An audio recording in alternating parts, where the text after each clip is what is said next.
concrete walls. There's a place for us where we could go, where we could be alone. Between city lights, we don't have to hide. I wanna go, do you wanna follow? There's something in the air, I can't explain it, but it's there. Ain't nobody gonna find us in our secret love affair. I don't wanna have to hide no more, it shouldn't be unfair. I wanna go, and I wanna know, do you wanna follow? Baby, do you wanna follow? Come with me, do you wanna follow? Baby, can't you see that? I wanna go, and I wanna know, do you wanna follow? Baby, do you wanna follow? Come with me, do you wanna follow? Baby, can't you see that? I wanna go, and I wanna know, do you wanna follow? I can't understand why we can't hold hands, but they don't Dave, know let's call what we have is real love. almost any day when I forget that I was Aren't streaming. you That's happened. sick and tired Today, of here. having to hide? I know a place, do you wanna follow? There's something in the air, I can't explain it, but it's there. Ain't nobody gonna find us in our secret love affair. I don't wanna have to hide no more, it shouldn't be unfair. I wanna go, and I wanna know, do you wanna follow? Baby, do you wanna follow? Come with me, do you wanna follow? Baby, can't you see that? I wanna go, and I wanna know, do you wanna follow?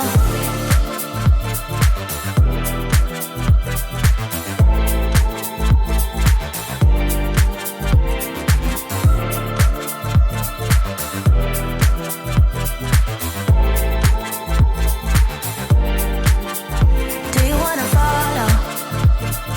Baby, do you wanna follow? Come with me, do you wanna follow? Baby, can't you see that? I wanna go, and I wanna know, do you wanna follow?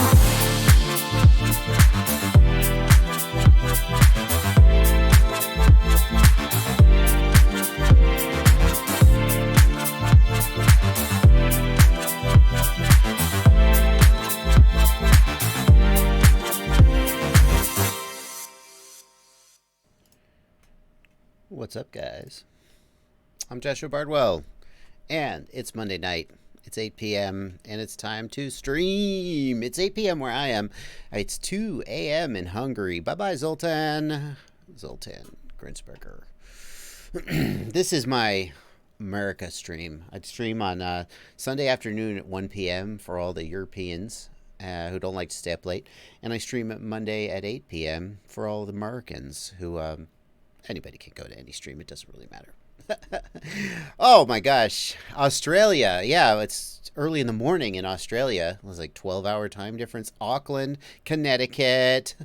Yep. What's up, guys? And in case you're new here, none of you guys, some of you guys, anybody in the chat, is it your first time at one of my streams? In 30 seconds, the chat will catch up and I'll hear that. If it's your first time here, here's the deal. This is my screen. This is what I'm looking at. I got your chat right here. I'm watching your chats come through. Unlike many live streams where the streamer is like playing a game or doing something and just half-assedly watching your chats, literally, hi Shiny FPV, first time. Literally all I do is look at your chats and chat with you and answer your questions about quadcopters. That's why it's a Q&A live stream. But as you can see, Michael Schaefer, Oak Ridge. Michael, I might have been over by your house the other day. Unlike as you can see, though, the chat goes by so quick, and I cannot get to every single question in the chat. I do my best, but there's just no way. So if you want to pull your... Thank you, Jeff Stewart. Throwing $1 my way on demonstrating how the super chats work. You hit this $sign right down here. You throw a couple bucks at me, and your question will get pulled out. And then I'll just be like, okay, I'll get that one for sure. I promise. And then also, this is my Discord. I got a Discord server. people said, hey, you should start a Discord server. I was like, oh, okay, I guess whatever. And people seem to like it. One of the things on the Discord server is the Livestream chat channel, which I monitor. Hello, Decode, doing some quad building and listening to me talk in the background. Neo Fox, hello, Neo Fox. Peter Butcher, first time at Peter Boucher. Sorry, Peter. First time at a Bardwell live stream. Welcome. And if you're wondering how to join my Discord server, the answer is that is one of I help everybody. I've always it's what the core of my success. If in my opinion, I hope it's not presumptuous to say that I've been successful. I mean, I think that's I try to stay humble, but I think that's true. The core of my success has always been that I just answer everybody's questions. And in fact, for the longest time, if you go back 2 years ago, people said you should start a Patreon page. And I was like, who would I just make YouTube videos? Who am I helping really? And they're like, no, you should. And actually, my Patreon now is one of the main sources of support for me. So apparently they were right. But I try to not lose the core of what made me successful, which is helping pretty much everybody. So if I don't get to your question here in the super chat or in the chat, just email it to me or message me on Facebook. I'll try and help you out. But if you feel like becoming a patron, one of the few exclusive benefits of being a patron is that you do get on the Discord server. So let's get started with some questions. And I always like to start with the regular old YouTube chat so that all the folks know that I love them. Tennessee, let's see. Do you know if FreeSky's new OS will work with Crossfire? Craig Haig is asking about the new FreeSky X Lite Pro. I'm scared to dump $200 on it. Do you know if it will work with Crossfire? That's a good question, Craig, and I don't know the answer to that, but I do know this. Let's think about what we do know. And by the way, if anybody in the chat just knows the answer, then post the answer. Does the new FreeSky X Lite Pro work with Crossfire? Okay, that's the question. X9 Lite, X9 Pro. Here's what we do know. FreeSky nerfed the QX7. They broke the QX7. They put a slower inverter in it so that Crossfire wouldn't work with it. And you have to do the inverter mod on the QX7. Same with the X10. Then they came out with the X Lite and they abandoned the JR Bay. They have the new micro form factor. Now, the micro form factor is nice. It's small. But what do you think FreeSky's real motivation was for getting rid of the JR Bay? It was so that you couldn't use third-party modules, I think. I think that's pretty self. And then they came out with the access protocol, which is trying to lock out. So everything FreeSky is doing these days is focused on centralizing people on FreeSky and R9. And they do not seem terribly interested sort of culturally in wider compatibility. And that's why when I hear that one of the OpenTX devs is a full-time employee of FreeSky, there's nothing wrong with that, sort of morally, but I don't think that bodes well for OpenTX's sort of broader support, given FreeSky's attitude in general. So, is the new FreeSky radio compatible with Crossfire? If it is, it's not because FreeSky loves Crossfire and is committed to openness. It's just because they haven't figured out a good way to lock Crossfire out yet. That's what I'd say. Okay, so, and it's something because, like, I like FreeSky. The Tyrannus X9D is still my primary radio. I like FreeSky, and FreeSky has been the good guy for a long time. Not if you're Futaba, you don't feel that way. FreeSky reverse engineered Futaba receivers and sold FreeSky Futaba compatible receivers. But if you're a customer, FreeSky has been the good guy for a long time. And it's a real conflict to now see them sort of trying to close off instead of fostering the openness that made them successful. And I'm not really sure how to feel about that. Okay. Let's see here. Yeah, well, Archmage, that's the thing. That's when you find out what somebody's sort of true colors are, is it's easy to say when you're the underdog, we're committed to openness. You got nothing to lose. When you're on top, then you find out if you're really committed to openness or whether that was just like just a convenient sort of thing to get you up on top. I don't know. I don't know.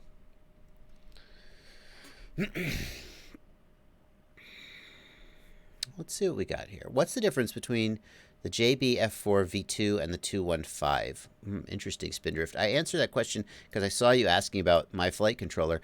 I don't think the differences are very big, just some little internal things. I think they've changed a little bit how the current sensor works, but nothing major. Nothing major. Let's see what else we got.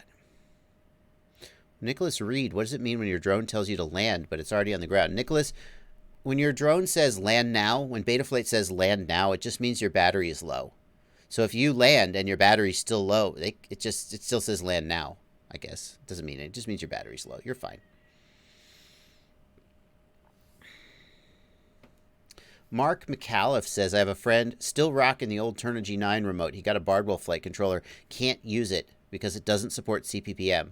What do you recommend he upgrades? I'm sorry to say, Mark, many flight controllers nowadays don't support PPM. They only support serial protocols. There are a few out there that still support PPM. Is there no... Turnigy 9 remote is FlySky protocol, right? Are there no receivers he could get that output iBus? That would be, Mark, I think that's what I would say, is he probably doesn't need to upgrade his remote. He can just get an iBus capable receiver. I'm not 100% sure, though, because there's more than one FlySky protocol. It may be that there's no iBus capable or SBus capable receivers, but that's what I would say, Mark. Look for an SBus capable receiver, and he'll be good. Desada what do I think about the DJI Osmo Action? Desada I'm going to tell you, normally I wouldn't say just go watch a different live stream. I talked about the new Osmo Action camera. Let's put a picture of it up. I talked about that at the very, very beginning of my last live stream. So if you want the full discussion, check that out. But the Osmo Action, in case you're living under a rock, the Osmo Action is a new action camera from DJI. It's got, I don't want to see a video. It's pretty freaking slick. Here's a great picture of it. It's got a front-facing screen. If you vlog with a GoPro-style camera, the front-facing screen will give you better framing. And one of the things I like the most about it is it's got this unscrewable lens cover. The GoPro Session, the GoPro Hero, you can turn off the lens. You can sort of screw it off. It's not really screw threads, but you can take it off and change it. The Session, you have to go through some screws. You have to take out screws like with a Torx driver. This thing unscrews, and they're going to be selling ND filters and other filters that just screw right on, which I love. No, you don't have to buy any weird third-party expensive. You have to buy DJI expensive filters. But that's the Osmo Action, and it's about $350. And I just love the fact that somebody is competing with GoPro here. Whether it's better than a GoPro, only time will tell.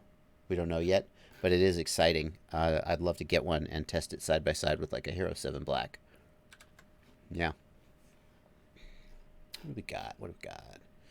Steve Maslich, thank you. Steve is in the chat doing his moderation duties. Steve's one of my patrons, very active on the Discord server. Streets FPV, why can't Race Day Quads put better wires on the GPS? Put it on every quad. The only downfall is the wires are garbage. Yeah, Streets FPV, the GPS that Race Day Quad sells comes with plastic-coated wires, PVC or whatever, instead of silicone wires. The thing is, Race Day Quads, that's like a Bentian GPS, or whatever the name of the company is. They just buy that and they stick a Race Day Quad sticker on it. It's just not like a big reveal. It's not like, oh, scandal. Nobody thought that they like invented that, right? They're just rebadging it, and that's fine. They sell it at not, I don't even know if they mark it up very much compared to if you buy it off of Banggood, but so they just get it from China, and it's got those cheap plastic wires, and it's like whatever. So if they were to insist, hey, give us silicone wires, the price would probably go up, because now whoever manufactures it has to manufacture it specifically to them, to their spec. And yeah, there you go. Dave Lockwood, good news. You don't have to watch yesterday's stream to hear what he said. Anymore? Oh, I kind of, that's basically what I said. I just said it a little more depth. Tonight I'm drinking Tang because you guys are going to ask. These are Tang flavor squirts. Flavor squirts are my jam. Yeah, Mio flavor squirts. Love them. Get some ice, some sweet tea. Got some lemonade. Mix it up. Make an Arnold Palmer. Good. Tang. Good. Mixed drinks if you're into that. A little vodka, a little flavor squirt. Good. This is not. There's no alcohol in this one. I'm just yeah. Anyway. Daniel Grafton wants to know R9M or Crossfire, and go. I mean, I feel like if you have the money for it, Crossfire is better.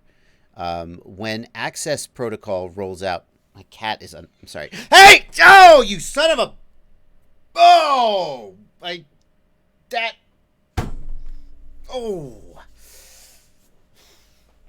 My cat attacked my foot. I felt her, and I was like, get out of here. And I went to sort of shoo her out from under my desk. And right as I did, she sunk in all four claws and her teeth. So hang on, I'm going to close the door so she doesn't come back in here and attack me again.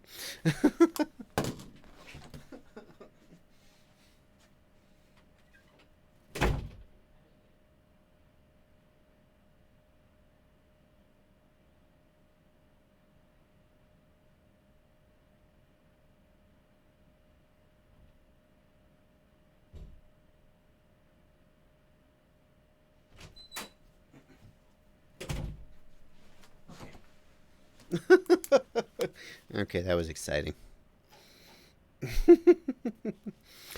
Ouch. Sorry about that. Yeah, she sits under my desk, and sometimes she just sits there, and I kind of pet her with my feet just a little bit, but occasionally she's evil and attacks me. So, Crossfire versus R9. When the Access Protocol comes out, and FreeSky products get over-the-air firmware updates, the gap will close somewhat. The real question is R9 better at like long range and stuff? And the answer to that is hard to say. How many people are having trouble with range on R9 is because they have their antenna set up wrong. I think that if you are a typical FPV pilot just looking for additional reliability and range, I think that either Crossfire or R9 is probably going to do fine for you. Crossfire, the difference in range might be, the difference between 10 kilometers and 12 kilometers. You'll never know the difference. I do love that when I do a firmware update on my Crossfire system, the TBS program runs on your computer. The TBS, what is it? The TBS agent program. It's so easy to update firmware. It's easy to do over-the-air firmware updates. It's just, Crossfire is so easy to use. I mean, I think it's definitely hands down a better system, but R9 is way, way cheaper. And for many people, R9 is the right choice. Let's get some super chats out of the way. Got a couple of them coming in. Max Beamer, thanks for $2. No question. Casey Barthels, thanks for $1. No questions. Joe Gray's FPV, $5. And he asks, out here in the West Texas, dodging tornadoes and still watching. Oh, yeah, no question. Thank you. Dave Lockwood, thanks for $2. Jeff Stewart, thanks for $1. That's it. No questions. Yeah. Ravindir Reddy says, Cadex Ratel camera control does not work with JBF4. Ravindir, the thing about camera control is it's a total crapshoot whether it will work with any given camera or flight controller. And I don't just mean the Ratel and the JBF4. I mean, you could get 10 Ratels and 10 JBF4s, and half of them would work and half of them wouldn't, because what camera control is trying to do is create a voltage value out of a PWM signal. And in order to do that reliably, you need a specific capacitance in the circuit. And the camera's built-in capacitance is inconsistent. So if you have camera control not working, then you can try to play with the CLI settings, play with the reference voltage and the key press delay. You can play with all those CLI settings and try and get it working, but there's no guarantee that it will work. We always say that the analog camera control function is a best effort, is what I like to say. We hope it will work, but it's not guaranteed to work without tweaking. And so what I suggest you do is get the RunCam Camera Control Adapter Board. This is a small adapter board that you hook up to a UART on the flight controller, and it just outputs the required voltage reliably, and it works with almost every camera. However, I have noticed that, and this is with just a joystick, not flight controller. Caddx cameras, if you take a RunCam joystick and use it on a Caddx camera, up, down, left, and right work, but down, up, left, and right work, but down doesn't work. So even if you get camera control working perfectly on a Caddx camera, you may not be able to go down. So Anthony Bassin asks, Josh, is there any fix to Crossfire and TBS that requires no soldering? Anthony, what you're referring to, I believe, is the QX7 inverter mod that you have to do. In the QX7, you can long press the menu button to get to radio setup, then page to the hardware screen. And in the hardware screen, there is a baud rate parameter, and it's normally set to 400 kilobaud, 400K baud. If you turn that down to 250 or maybe lower, but I think 250 does it. If you turn that down to 250K baud, you do not need to do the inverter mod. Maybe you need to turn it down 1 to 125, one notch below that. I can't remember, but try 250.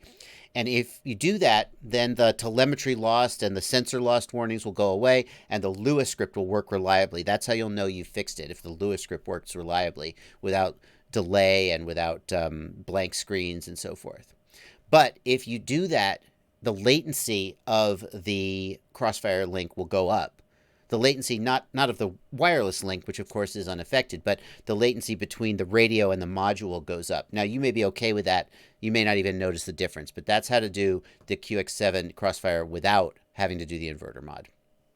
Let's check the Discord real quick. Go over to the Discord. We're 20 minutes in. I have just now getting to the Discord. Jodie Foster in the Discord. Is the Jodie Foster? Surely not. Steve M says, Fat Shark HDO screen starts red and then fades to black when I apply power. I can see the contrast and brightness OSD, and the same issue when I disable the module. Any idea? Yeah, Steve, it just does that. When you first turn on the HDO, the screen goes red and then goes to black. I don't know why it does that, but it just does that. So that's the answer.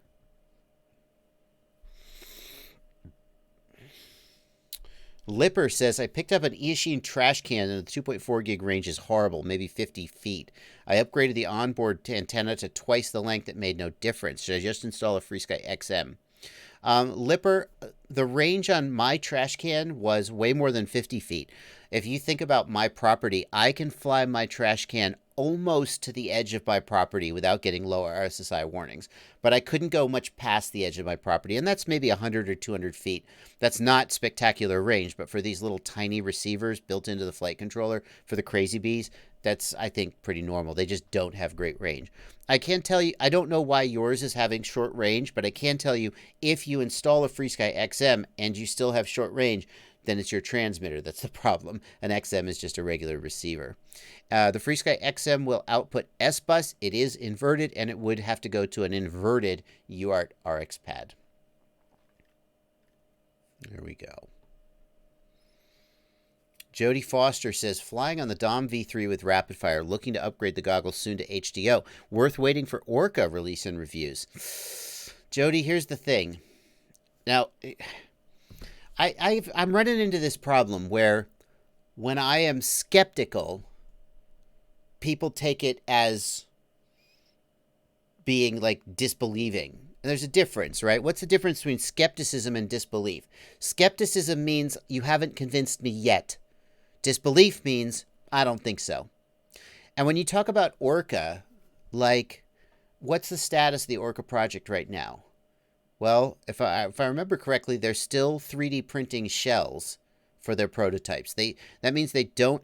That would imply that they don't have a mold yet for their their case, their shell, which would signal to me that they're not anywhere close to actually having a product in stores. Because, like, how fast from the day you get the mold made, how fast could you have a finished product in your hands? I don't know. I'm not an expert at manufacturing. It's not a month, Maybe it's a month. I don't know. They got it suggests to, I think, based on very little, but just based on what I see in the videos people are posting about Orca, I think they're months away from having a product to sell. So the question is, should you buy HDO today or an Orca when it comes out? I don't think that you're going to want to wait until Orca actually comes out. That's my opinion.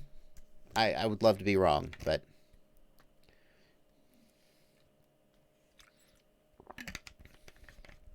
here's the thing. Orca had a 3D printed prototype when I was at CES in January. Now it's May, and Rotor Riot went out there and visited them, and I thought I heard they still had 3D printed prototype shells.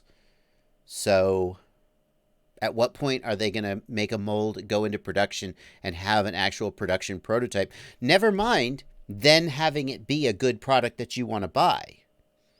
So if I were shopping today, I would not wait for Orca.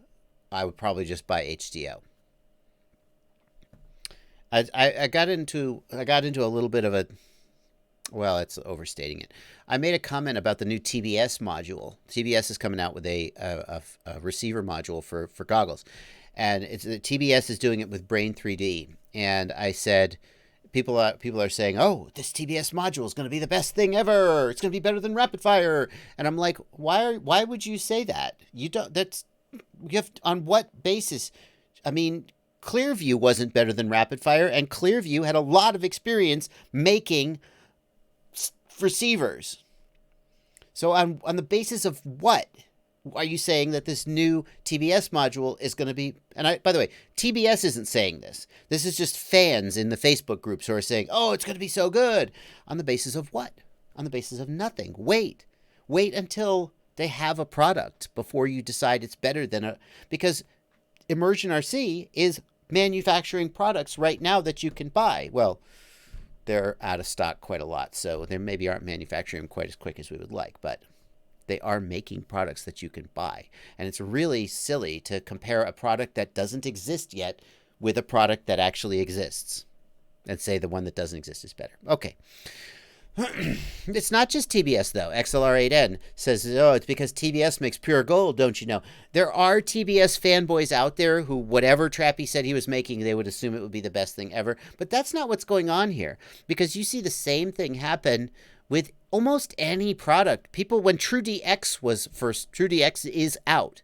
And when TrueDX was in prototypes, people were like, "Oh, this is going to be so good. It's going to be better than Rapid Fire." And I'm like, you don't know that. Why would you say that? TBS is great at making products. Brain FPV is great at making products. If anybody can do it, they can do it. But until they do it, why would you assume that they're definitely going to do it? That's all I'm saying. If you want to wait, go ahead and wait. But don't, yeah, anyway.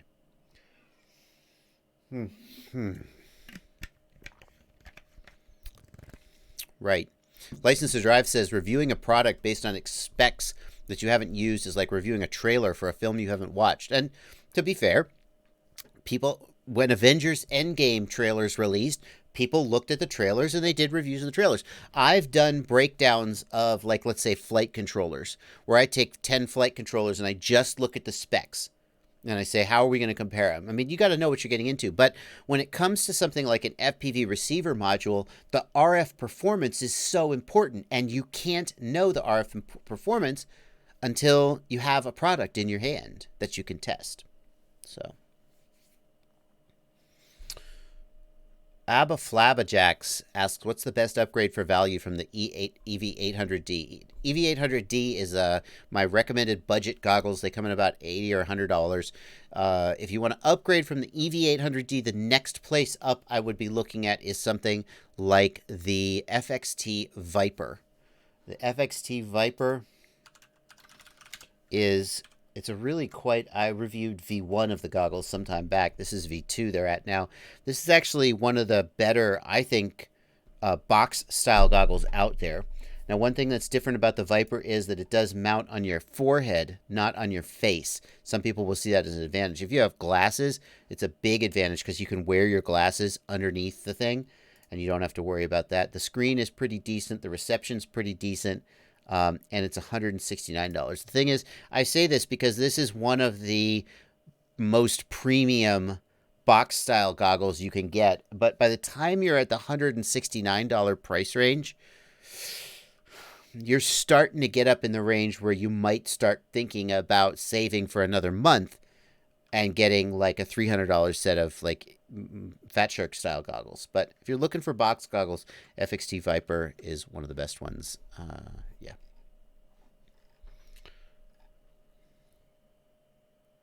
Hosco says, did you see the Happy Model Facebook post where they say you need a capacitor on the Crazy V boards if you use an XT30 to avoid burning the voltage regulator? That's interesting. I did not see that, but I have heard some rumors that if you use an XT30 on your 2S Crazy V board, that it'll burn. And I thought, oh, how could that be?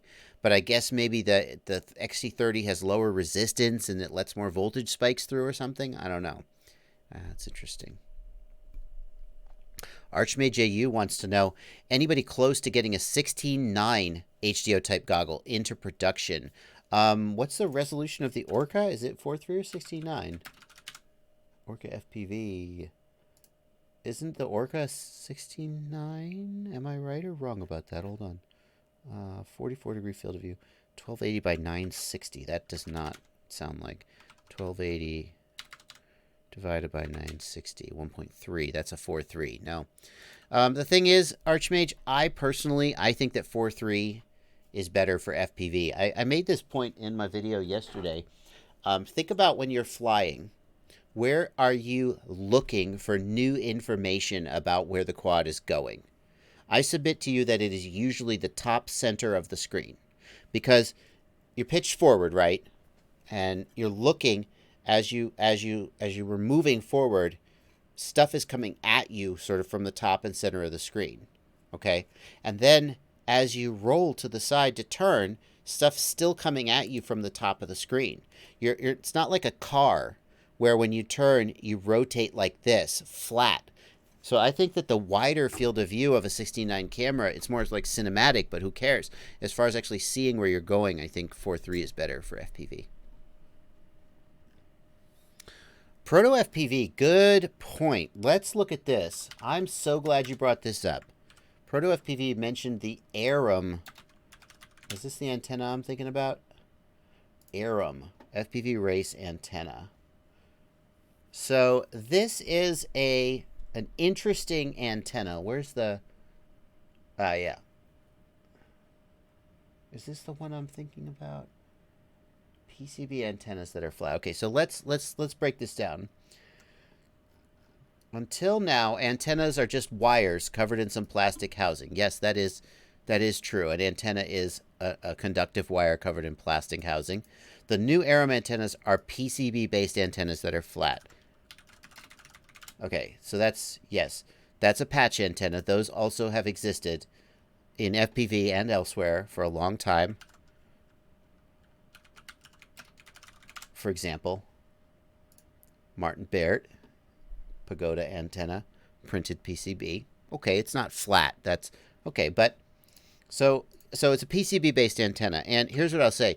PCB-based antennas are good because they can be easily printed in large quantities with very good tolerances. You can just print them with high tolerances, and you can get very precise antennas. One of the challenges with PCB-based antennas is that the PCB itself can have varying impedance, and that can change the tuning of the antenna. But I'm confident that TBS is going to take the necessary steps to get that right. Okay. No. Okay. Now, the Arum antennas are MIMO. No, that's not true. That's not true. MIMO antennas have 2 or more antennas in a single package. That's not true. MIMO means multiple input, multiple output. This is just diversity. This is not MIMO. That's okay. By putting 2 or more antennas in one, data and range are increased. No. Sorry. That's just not... No. That's not true. So what we've got here, let's break down what we really have here. There are 3 versions of the Arum antennas. Let's make sure I'm right here. Linear. Oh, that's more interesting. So the one that people have been showing me is the linear antenna. This is the linear antenna, and I don't think this... So this is just a diversity antenna. It's not doing MIMO. In MIMO situation, you have multiple devices transmitting and receiving at the same time, and the signal is combined in some way. This is just diversity, but it's a very clever diversity antenna. It's both... It's like a left and a right hand polarized, or a 90-degree linear in the same form factor. Now, what people have been showing me and asking me questions about is the linear version of the Arum, and I don't think there's much point to that unless you're flying a tiny whoop with a linear antenna on it. For racing, you always want, and for long distance, you always want a circular polarized antenna on the quad and a circular polarized antenna on the goggles if you at all possibly can. But this is interesting. They've got a left and right polarization antenna, and that's fascinating. I would be really curious to know, like, what the actual... See, this is just a field test. I want to know about the actual, like, RF characteristics of it. Somebody put it on a signal analyzer. But it doesn't... I don't know. Is there a... What's this? Oh, I don't know. That's just... What is this? I don't know. What does it mean? There's no reference. It's just a blob. Okay. So that's interesting. That's an interesting idea. When I thought it was just the linear version, I was not impressed, because you shouldn't have linear antenna. You might have a linear antenna on your quad because it's a micro and you got no choice, but you should never have linear antennas on your goggle if you have circular antennas on your quad, for sure. So, can I change the antenna on a trash can? Asks Leonardo JR Go. Yeah, it's either a UFL or you'll have to solder it on, though, so it may not be easy. BDFPV wants to know, what's my preferred way of saving settings before upgrading a flight controller? What I do, BD, is I go into the CLI and I type diff all, and then I save that text to a text file. Do you think it's worth putting an Axie Micro Shorty on B-Brain Lite? Asks Hosco in the Discord. When I reviewed the Axie Micro, I said you could put this on like an Acrobee and get better coverage. And people said, oh my God, it's so heavy. And I was like, it's just like 2 grams. But 2 grams is like 10% of the weight of an Acrobee. So the hardcore tiny whoop guys feel like the Axie Micro is too heavy to put on a B-Brain. Personally, I put one on there and I thought it was okay, and I enjoyed the additional coverage, Hosco. So that's it. Let's see here. In the Discord, Grimy Gravy asks, Grimy Gravy wants to know, what could cause my modes in my receiver tab to blink? Okay, this should be good. Okay, what's happening here? Let's reload that and let's watch it again. What's happening here is that you're going into and out of failsafe. Notice that you're going from 1365 to 885. When the throttle goes to 885 and the roll, pitch, and yaw go to 1500, you're in failsafe. And so then these are the actual receiver values that it's getting from the transmitter, and then it's going. So yeah, you got to figure out why it's going into and out of failsafe. That's the answer. I'm doing good, Zeus Dog. How are you? How are you, buddy? Okay, that was it. That was your question. You used it. No, teasing. Lagmaster56 says, I had a battery drop to 0 volts after a crash. Nope. Oh, sorry, I'm not. Hello. Lagmaster56 says, I had a battery drop to 0 volts after a crash. No puffing or visible damage. With a voltmeter connected to it, I can see it produces 16 volts. Repairable? Lagmaster, the most likely cause of that, in my opinion, is that you've got a broken wire, like your XT60 lead is coming disconnected. If you take a battery apart, which you shouldn't do unless you know how to do it safely, because fire can come out. Okay, fair enough. If you disassemble a battery, you'll see on the end of the cells, there are these little metal tabs, and the wires are soldered to the tabs. And after enough crashes, sometimes those tabs will rip off. And what can happen is the tab is kind of taped down, so like it'll kind of connect and disconnect maybe. And so your quad will fall out of the air with 0 volts, but then you measure it on the bench and it's back. probably you've got some internal damage to the battery. I certainly wouldn't fly the quad on it in case it drops out of the air, and it might be repairable, but for most people, if the battery is dropping to 0 volts, it's probably just going to be time to discard it. Cotees says, Bach Grinder is my 5th favorite pilot. Now I'm curious how you got to 5th and who the ones above him are, Cotees. Benjamin Tarr. Yeah, you could, don't spam the stream, but you guys can chat about whatever. I don't care. Bach Grinder's here. Oh my God, is Bach Grinder really here? What up, Bach Grinder? Bach Grinder is my 4th favorite pilot. Bach Grinder gives $2 in the super chat and says, "Please say Bach Grinder is my 4th favorite pilot. For $2, I'll do almost anything, Bach Grinder." You can take that how you like. No, don't. Jason's 14.7 GTA gives $2 in the chat. They're Australian dollars, but I'll accept them anyway. Can you help me tune this wobble out when flying hard? Yes, but probably not on a live stream. What I usually do if people have tuning questions, the first thing I do is I ask for video of the problem, because you can really tell a lot more about what's going on by hearing and seeing what's going on. So Jason's, thanks for the $2 donation. Message me offline. Send me some video of the problem. Just saying a wobble when flying hard, it's too vague. I can't really get anywhere from that. Michael Morgan, thanks for $3. Skylar S, $2. What's my opinion about the Aomway V2 goggles? Skylar, the Aomway and the Eachine, the Aomway, the Sky Zone, and the Eachine EV200D are all really solid goggles at about the $280 to $300-ish price range. If that's exactly how much money you have to spend and not another penny, any one of those could make you happy. And I say that because I know people and I talk to people online who have bought them and love them. I have no problems recommending them. However, if you buy an Aomway, a Sky Zone, or what was the third one? Eachine, and 3 months after you buy it, it dies, or you leave it in the sun and it burns the screen, you're just basically hosed. You're out, because there is no real repair and service infrastructure for those companies. Somebody reached out to me a couple weeks ago and said, I have Sky Zone goggles. My DVR board is dead. How can I get service for them? And I was like, I don't. He's like, I've tried emailing Sky Zone. I can't get through to them. And finally what happened is he messaged Sky Zone Hobbies on Facebook. They got back to him and they sent him a new DVR board in exchange for shipping. So Sky Zone, second place in terms of service.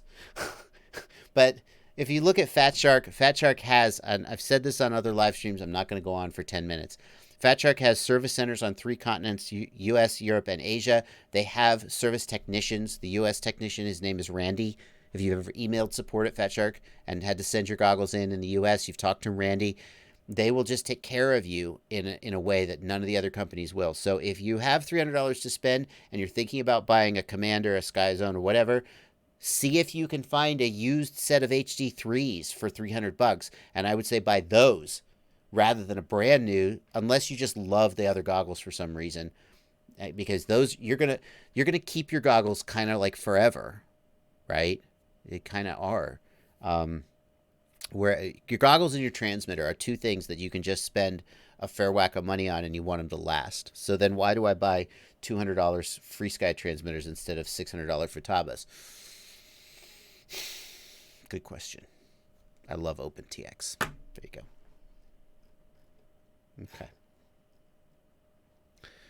Zipperlips FPV gives $10. Thank you for a $10 donation. Very generous. Is the Hobbymate D6 Duo Pro Charger still the way to go, or are there better options out there these days? Well, Zipperlips, the thing is, I mean, if you want to spend $350 on a charger, you can't go wrong with a Progressive RC iCharger, right? An iCharger D6, an iCharger, whatever the iCharger one is, right? If you're looking in the budget range, I think the D6 Duo is. I mean, you look behind me on the bench, you'll see 1. Which way should I move my finger? 2, 3. I had one that I reviewed, and I recently bought 2 more. So the D6 Duo is just my charger of choice now. The ISDT Q6 is also very nice, but I think the D6 Duo sort of beats it on a watt per watt basis, and I just like the interface. I like the dual channels. It's just my go-to for an all-round charger. So yeah, I like it.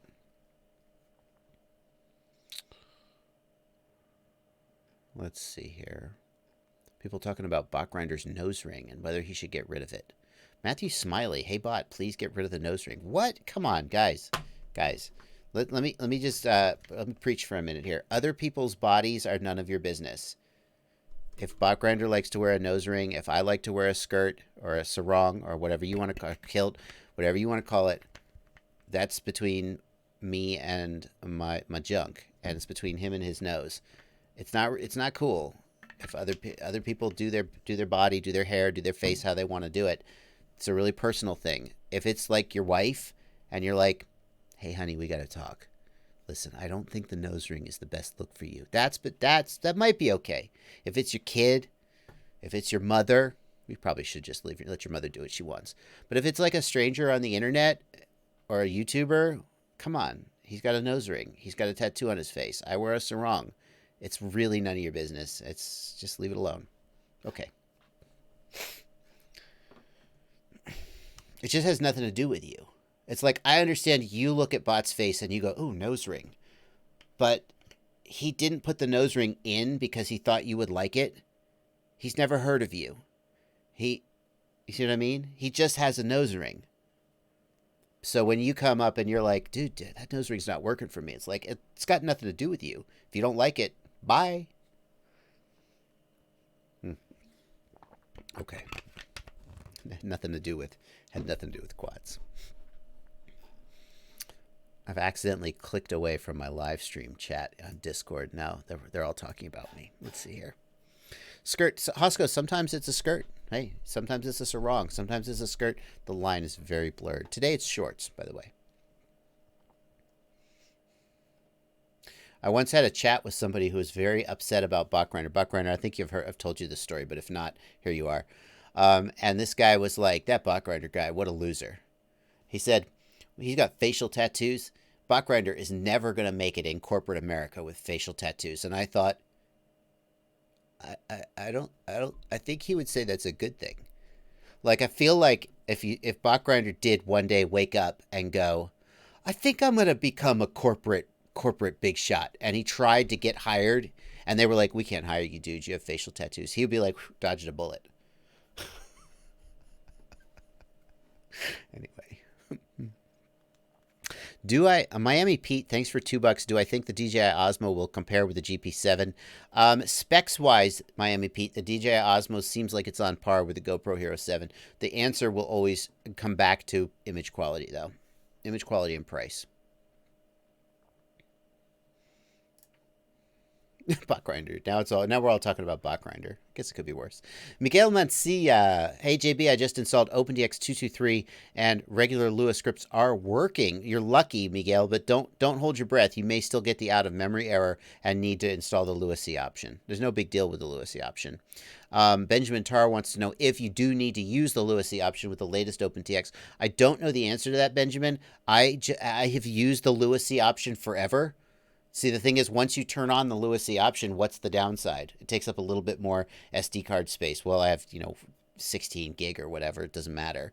So I don't know if they have made it so you don't need the Lua C option anymore, but just turn it on and get on with your life. Bot Grinder, you're ruining everything, man. It's all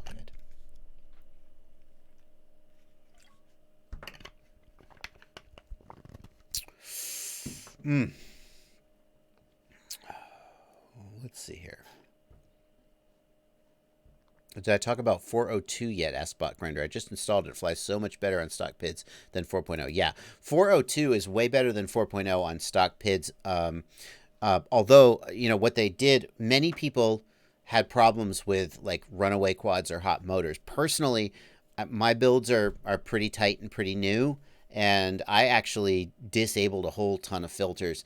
I do feel like 402 has some of the best prop wash handling I have ever experienced in Betaflight once I got it tuned a little bit. And I will say this, the whole high eye gain feed forward sort of taut but loose.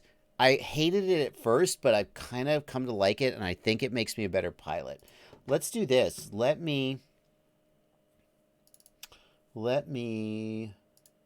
show you guys a flight. I'm going to need to, hang on, desktop audio. Let's pull the desktop audio way down so I don't blow you guys' ears out. Let's pick a flight. This is 4S, the third. Okay, hang on.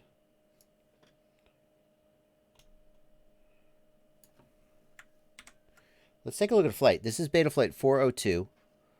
With this is UAV Tech Mark Spatz's tune, and his tune basically is just you disable almost all the filters except for the dynamic D-term.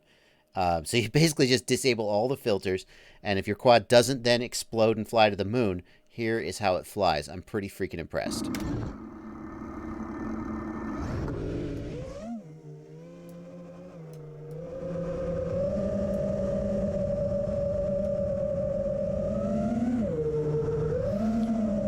It's a little roughness in the motors there. You can hear a little bit of a rumble in the motors, but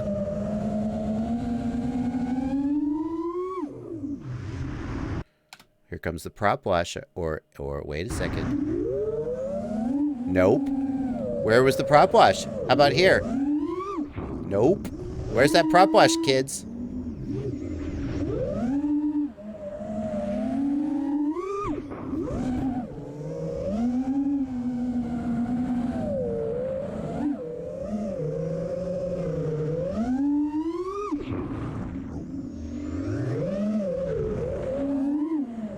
Where was it? There? No. Mm-mm. Pretty freaking clean.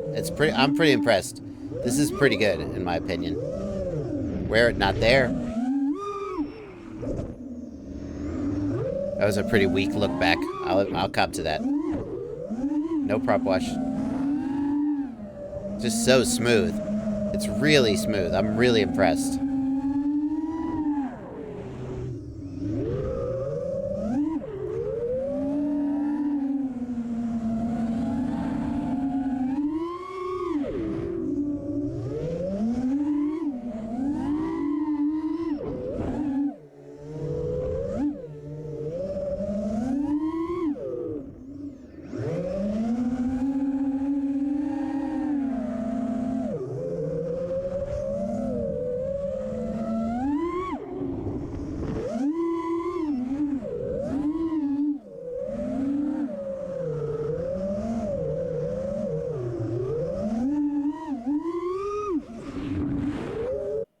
All right. Well, anyway, I'm pretty impressed.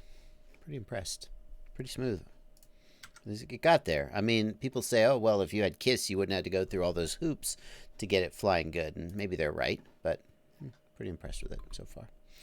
Jim Himes, where does Mark list his tune? He has a video. Mark Spatz, let me show you guys where that is. This is UAV Text channel on YouTube. And the video where I got his tune from is, I think it's Betaflight 4.0 filter strategy. Yeah, this is the video. Betaflight 4.0 filter strategy. If you don't want to watch the whole 15-minute video, here's the settings. You got to be pretty freaking brave to do this. But look, he has disabled all of the filters except the D-term low pass at 60 to 175. That's what you're seeing there. I've also raised my D-gain slightly. That's it. And it just, his theory here, I mean, you can watch his video if you want, but his theory is that the dynamic filter does almost all of the work. And then by letting the D term come down super low, you deal with the worst of the noise, the potential to smoke your motors. But then by getting rid of all the other filters, you actually get much lower latency. So it seemed to work for me anyway. Invert FPV, I have not tested any of the toothpick class quads. No. The next quad I'm going to be working on is my Beast class, trying to get that back in the air and figure out what... I haven't been back to it since we brought the new kid home. So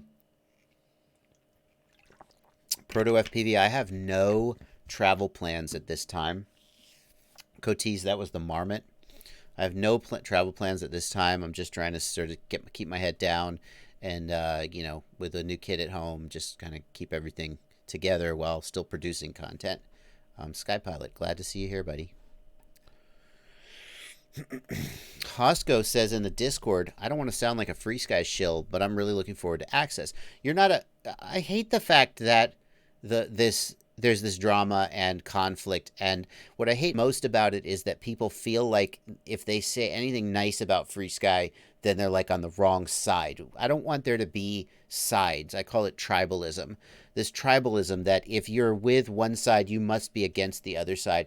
That if you like TBS, you must hate Race Day Quads or Rotor Riot. It's bullshit, and it's not good for anybody, and it's not good for the culture of our hobby. So if you like Free Sky, Hosco, I'm a Free Sky fan. I'm disappointed in what Free Sky is doing with regards to OpenTX and the jumper radio, but I still love the new Free Sky Access protocol, lower latency, same receiver registered to multiple transmitters. So a dad and a kid the dad could fly on his transmitter, the kid could fly on his transmitter, as long as they're not turned on at the same time, or maybe even if they are, it doesn't conflict.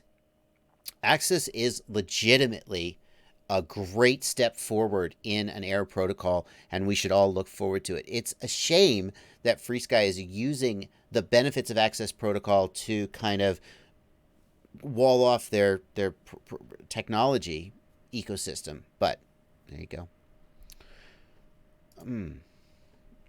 Josh, have many quad boxes gone out? You know what? Username too long. I don't know, but Botgrinder he's in charge of Quadbox, and he's here in the chat right now, unless he has just ducked out. Botgrinder, if you're in the chat, people are asking about the status of the May quad boxes. If you want to talk about that in the chat, be my guest. Nick Hessen gives $5 in the super chat and asks, I've always wanted to know how many quads are lost over that fence. Is that neighbor your friend? Yeah, the neighbor. I'm friends with all my neighbors. I almost never fly off my property, so I try to be respectful of my neighbors by not flying off my property, and I haven't permanently lost any quads. I've occasionally ended up with a quad in the tree, but other than that, no. You guys who are talking about the quad boxes, if I could just, the challenge is this. I don't know if it's really my place to talk about this. The thing is, every month these guys scramble, and I got to see this when I did a sponsored box, and I sort of saw behind the curtain. These guys scramble to find the products to put in the boxes and try to line up sponsors. A lot of times it's challenging because they'll want to do a special run of something, but that takes time, and it's basically always a scramble down to the last day. Before then, boom, we got all the things, pack the boxes go out. So it's always frustrating if you've paid for a box and you expect it and you're looking forward to it and it's not there. The reason it's usually not there is not because like anybody screwed up, just because getting all the product from the vendor will say, yeah, we'll send you 800 or 1,000 of this thing to put in the boxes, and then 2 weeks later it's not there, and you're like, we got to ship these boxes, and the vendor's like, oh, I sent it, did you not get tracking? And then your box is late, and you're like, why is my box late? And then the question you could ask is, well, why aren't they like a month ahead? And I'm sure you can imagine the reasons why they're not a month ahead, or maybe they are now, I don't know. But when your quad box is late, it's not because the folks at Quadbox are not busting their ass to try and get it out on time. It's just the logistics of this are ridiculous. Yeah. Here's the thing. If you don't get the Quadbox, if it's late, then like if you think you legitimately missed it, then talk to support, and they always jump through hoops to take care of you. But I think you should expect with any of these subscription boxes, Quadbox, Drone Drop, they're all late at times. Quadbox is late a lot. I mean, at least a few days late a lot. I acknowledge that. But they're all occasionally late, or maybe often late, and you just got to kind of roll with it. It will come. Hawkeye DFPV wants to know if SodaStream's any good. I love SodaStream. SodaStream is a home carbonation kit. My mom got us a SodaStream for Christmas. I would never... It's like $70 to get the SodaStream thing. I would never have bought it for myself, but my mom bought it for us for Christmas, and it's really fun. Because when you take a SodaStream and you combine it with flavor squirts, you can make your own flavored carbonated drinks at home. It's amazing. It's good. Joseph Sutton says Race Day Quads won't respond to my emails. Race Day Quads is fanatical about responding to emails. If you have emailed Race Day Quads and it's been 24 hours, not on the weekend, if you emailed them on a Monday and you didn't get an answer back by the same time Tuesday, it's probably in your spam folder or something, because they definitely responded. Okay? If you got something wrong, they will absolutely take care of you. I would say, Joseph, if it's Monday now, they should have, maybe if you emailed them late, I don't know how long. Sometimes people say, oh, they won't respond to my emails. I'm like, when did you email them? I emailed them at midnight on Saturday, and now it's Sunday at 7 a.m. and I haven't heard back. And I'm like, seriously, dude, calm down. But Joseph, you should definitely be getting responses quickly. No problem, Joseph. Yeah, if you emailed them Saturday night, then they're off for the weekend, so they'll get to you on Monday sometime. No worries, no worries. They will take care of you, Joseph. No worries. It's one of the reasons I did my flight controller with them, because I was like, if we screw up and if we get a bad batch, I know that these guys will back up the customers, and that's the bottom line. Bad Habit RC, did I miss your question, Bad Habit? Where did I miss your question, dude? Oh. I'm sorry, man. I did miss yours. How about that? Bad Habit RC, thank you for $5 and another $2 to remind me. If he it says, I just want to congratulate you on your new baby. Just want to support your work. Thank you. Thank you, dude. There's your call out, dude. Okay. We're coming up on the end of the first hour. We're going to go for another hour. And then that'll be the end. But we got another hour to go. So still questions coming in the chat, the Discord, and in the Super Chats. Michael Nesevsky says, what's the relationship between Drib and Steel like? I don't know. I've never... Drib came on. You may recall, Drib came on to Rotor Riot. Drib and Steel did the Europe trip, where they went to Europe with, like, no money, and they had to hitchhike across Europe. I don't think Steel was having a good time on that trip. He didn't seem to be enjoying. I don't know if he didn't like Drew or if he just wasn't enjoying the trip, but in all of Drew's vlogs from the trip, Steele is in the background looking like a sourpuss. And then Steele left shortly after that. I don't really know what their relationship is like, to be honest. Nick Sebring, this will be uploaded to YouTube as a DVR. It'll go unlisted immediately after, and then it'll process, and then it'll go live. Mr. Pink, any idea on a new JB flight controller? We are working on one. This is not a secret. We are working on one. I don't have anything to show you. It's going to be an F4 and an F7, a new layout, a new pin layout, switchable VTX power, 8-volt regulator. All of the pads are going to be duplicated on the top and the bottom. So if you lift a pad, you'll always have a spare on the bottom on the other side. We are close to pulling the trigger. So the way this usually works is you'll finalize the specs for the flight controller. The manufacturer will send you like 3 of them that they literally somebody like hand soldered. And then you'll test them and just make sure that basically like all the UARTs work, everything is, all the wires go where they're supposed to go and everything works. And once you're confirmed that that's the case, then they'll do a run of like 50 and you send them out to a bunch of test pilots. And after that, then you'll do the full production run of 1,000 or 2,000. Spider on the floor behind me. It's okay. I like spiders. So right now we are just about at the stage of final approval from the hand soldered prototypes. And the next step would be to say, okay, they'll do a run of 50 or 100 and we'll send them to test pilots. So we're still a few months away from having, at least a few months, I think, away from having a new JB flight controller in stores, but it's getting closer. We're working on it.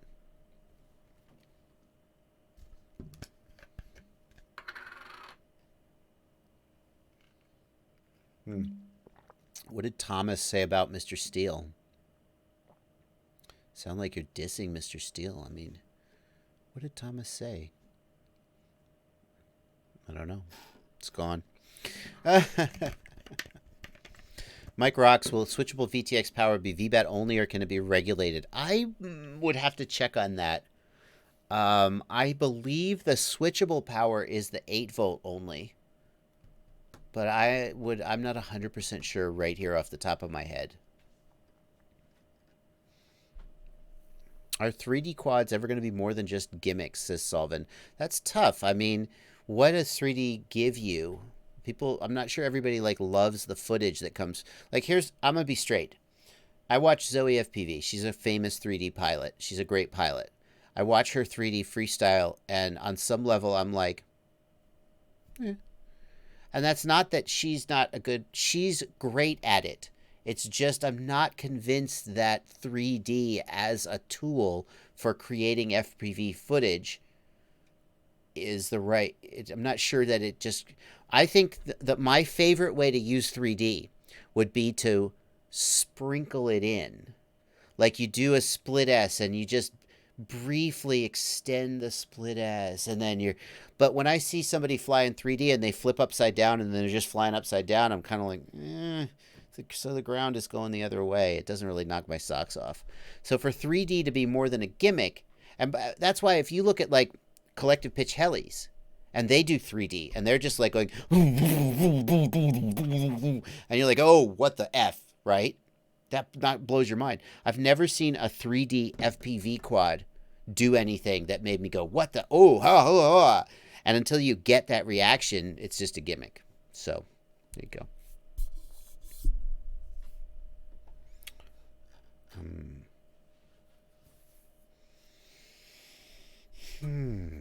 So, yeah, that's line of sight snapback. That's my point. I'm not convinced that 3D works great for FPV because we have an expectation in our mind of what flying looks like.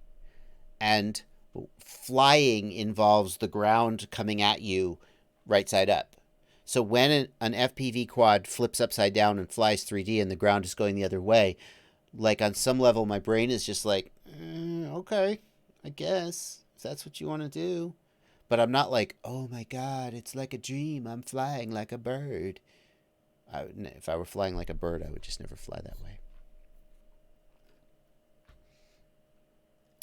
So Kyle Straight, thank you for $10 in the super chat. I have a Chameleon TI 6-inch. It flies beautiful, except in the wind. It flies like it's on a bumpy road. Kyle, I just recently tried to troubleshoot mid-throttle oscillations on my Marmot and my Chameleon, and the single thing I found that helped the most was changing the motor PWM frequency. The default in BLHeli32 is 24 kilohertz. You can raise that anywhere from 24 to 48 kilohertz. There's no one right value that works for every quad. So just start at 24 and go up in like 4 kilohertz increments, 24, 28, 32, 36, and fly and try and find one that seems to work the best.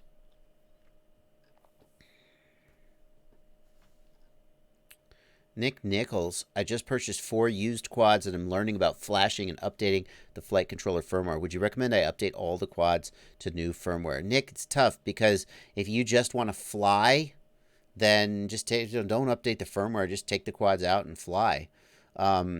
Personally, as long as you're starting from scratch, maybe it's time to update them. But the first thing I would do, Nick, is go into the CLI and type diff all and save those text files. Save that text because you're going to flash. First of all, you need to know what target the flight controller uses.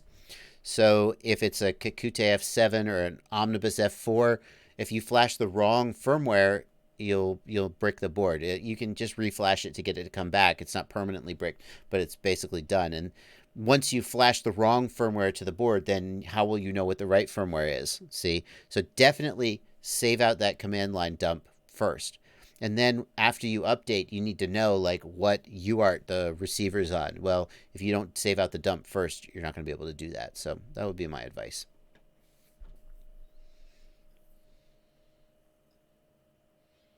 ProRes FPV says, wow, you read my message. Cool, thank you. But I don't know why Steele doesn't get the respect he deserves. I'm sorry, is he not like, I mean, he's in serious contention for the most respected FPV pilot in existence. I guess in freestyle for sure. So I'm not sure what makes you think Steele doesn't get respect. He gets a ton of respect, doesn't he? Am I wrong about that? Benjamin Tarr, Bailey Bugan, John Furlow. Keeper has a question that I'm missing. John Furlow. Let me look back for it. Paid $10 early on in Super Chat and got skipped. Oh no, John, I'm so sorry, dude. Where are you, John? There you are. Oh, hey, I'm so sorry I missed you, John. Sorry about that. I try, the least I could do is actually get your Super Chat, so apologize for that. I find my progress, John Furlow in Super Chat says, I find my progress seems to bog down for a bit, then take a pretty big leap forward. How do you steadily progress? You seem to be, well, I appreciate, John, that you're saying I seem to get better in every video you watch. It's because I don't release videos very often. I also get bogged down, John, and I'm doing the same 5 moves. One of the things I try to do is I look at another pilot whose videos I enjoy watching, and I try to pick one move that they do, and I try to learn how to do that move. So, for example, John, if you look at Alex Vanover's freestyle, he has a move he does where he flips around, so he's sliding backwards, and then he does a 360 roll. Sometimes he goes one way and then the other way, and the whole time he's still sliding backwards, and then he comes out of it going the same direction. I really dig that move, and I've been working on trying to do it as well. So pick a move that another pilot does that you don't do, and try and do that move, and you'll learn things by learning these new moves. Another thing, John, that I try to do is I try and focus on symmetry. Like when it comes to coordinated rolls, I am much better at left rolls because I push the sticks inward to coordinate the rolls, but right rolls I have to pull the sticks outward, and I don't feel like I have as much control. When I notice that, then I try and find something I can do to work on going both directions and building up my symmetry. The bottom line, John, is the more you fly, the better you'll get, as long as you are pushing yourself at least a little bit, and you're not just doing the same 5 moves over. And it's really easy to get stuck in a rut and just do what you're comfortable with and what feels easy and good, and then you don't progress. The final thing I'll say to this, John, is the number one thing that made me a better pilot was joining Rotor Riot and spending time around other pilots who are better than me. Because when you're flying by yourself, you do your split S, you do your power loop, you go, yeah, good day, I had a good day, and then you go home and have lunch and show your girlfriend your footage, and she's like, oh, that's really nice, honey, and you're like, yeah. But when you're hanging out with a bunch of pilots who are better than you, and you're like, I gotta step up, right? And they go through a gap, and you're like, I'm going through that gap. So that's a great way to sort of encourage yourself to get better. There you go, John. There's your. Hope you got your $10 worth. Sorry for missing your question earlier. Are there any other super chats I'm missing? Thumbs FPV. I missed you too, buddy. Thumbs FPV. I just haven't gotten back to you. I haven't gotten back to you. Let's clear the super chats. Dan Christie, thanks for $20. Can you talk dirty to us about Nirvana firmwares? I'm not sure if this is a joke or if this is for real. Oh baby, Nirvana firmware. No, this isn't that kind of live stream. Nirvana, FreeSky Nirvana, Underground FPV is continuing to update firmware, isn't it? Somebody told me recently that there's a version of OpenTX that's being compiled and updated for Nirvana, and said that Underground FPV hasn't updated recently, and you should get the OpenTX firmware. OpenTX Nirvana. Is there anywhere you can download it? Update firmware? No. I can't. I would love to give you guys a link. Here's the OpenTX branch. This is the OpenTX branch used for the Nirvana, but I don't know if there's any releases of hex files. Oh, well, hot damn. Here's a bin file. Can you flash this? Is this flashable? Because I didn't used to be doing builds. I don't know about that. Yeah, I'm not sure about an updated status of what Underground FPV is releasing. Underground FPV has had a break because there was a fire in their office or in one of their guys' homes, so they may not be doing a lot of updates. Love my drones. Thanks for $5. No question. John Furlow, thanks for $2. How far back do I go to get you, John? I got you, John. Bob Alexander, thanks for $1. Thumbs FPV. Here you are, dude. We've gotten back to you. Thumbs FPV, hey, do you have any plans to review the frame that the guys you interviewed for doing 200 miles an hour made? It'd be cool to see the brainchild of it all. You're talking about Ryan Lademan's frame. I don't have plans to review it. His frame is, let's take a look at his frame. Quadstar drones, that's it. His frame is, let's go to the shop. Yeah, here it is. This is the ARX. This is a hell of an interesting frame. Really minimalist. Vertical arms. Can I zoom in? There you go. Really minimalist vertical arms. A nightmare to tune on the yaw axis. He actually, when he first released this frame, he pulled it. He said it wasn't successful because it's so, the default Betaflight tune for the yaw axis is completely not ready for what this quad presents. It's stiff on pitch and roll, but not on yaw, and it just didn't fly right. So I doubt I'm going to review this frame anytime soon. It's just such a different beast. I mean, like, I would review it and go, it's a terrible freestyle frame. And of course it is. It's not what it's designed to be, a top speed frame. And I'm just not sure I would really do it justice. So if you're trying to do top speed records, this is the frame for you. Clearly, it's very light and it's very capable of doing that. But for normal flying, freestyle, or racing, I suspect it makes a lot of compromises in terms of durability because it's just never designed to crash. All right. Make sure okay. I don't think I've missed anybody else in the super chat, so I apologize, you guys. Alex Dalton wants to know why Impulse RC driver fixer fails. The answer is that your flight controller is not connected in bootloader mode, or you haven't installed the driver. That's the general answer. Let's see. Joe Graves, I have not looked at the Foxeer Cat Starlight camera. Foxeer Cat is Foxeer's new Starlight camera. Be curious to see just how starlighty it really is. The Caddx Ratel was supposed to be a Starlight camera as well. This is not an actual camera image, I'm guessing. This is a representative image. The Caddx was supposed to be Starlight, but I didn't think it was like a true Starlight camera like the Runcam Owl or the Night Eagle. Those are often not very usable in the daytime. So it may be a high sensitivity, but don't know. If you're looking for a night cam, then maybe, yeah, something like the Owl, the Night Eagle, even things like the Eagle. I mean, if you're talking about a night cam, like you're going to fly in some street lights, any high sensitivity is 0.0001 lux camera, like the Eagle will do it, the Ratel will do it. They're fine as long as there's some ambient light, but if you truly want to fly like in the middle of a dark field at night, then you're gonna need a very specialized camera.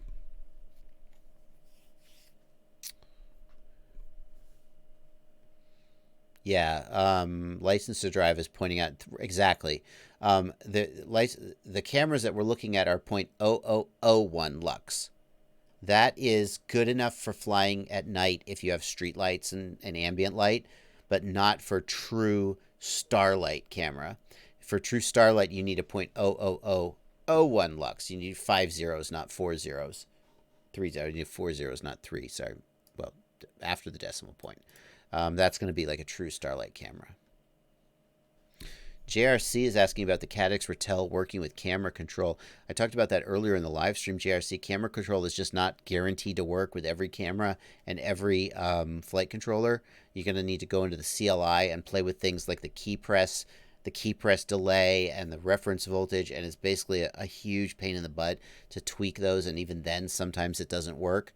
So if you're trying to get camera control working, what I suggest you do is get the Runcam camera control adapter board. It is, of course, I have a video about it, and you can purchase it. It is a board that you connect to your UARTs, and it does a much more reliable job of outputting the voltages that the camera control needs to be able to emulate the joystick. Streets FPV says, why are they killing CCD if so many people obviously still like it?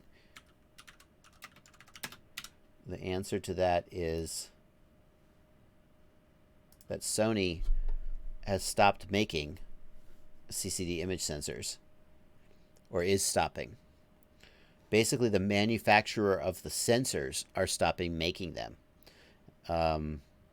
So that's why.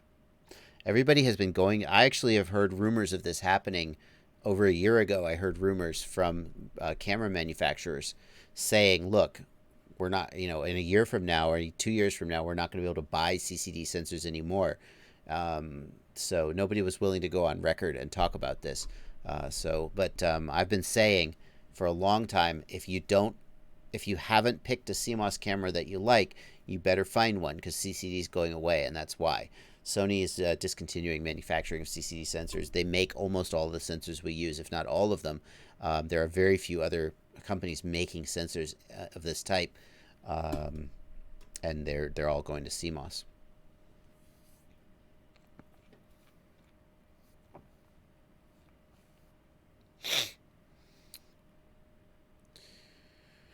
Let's see here.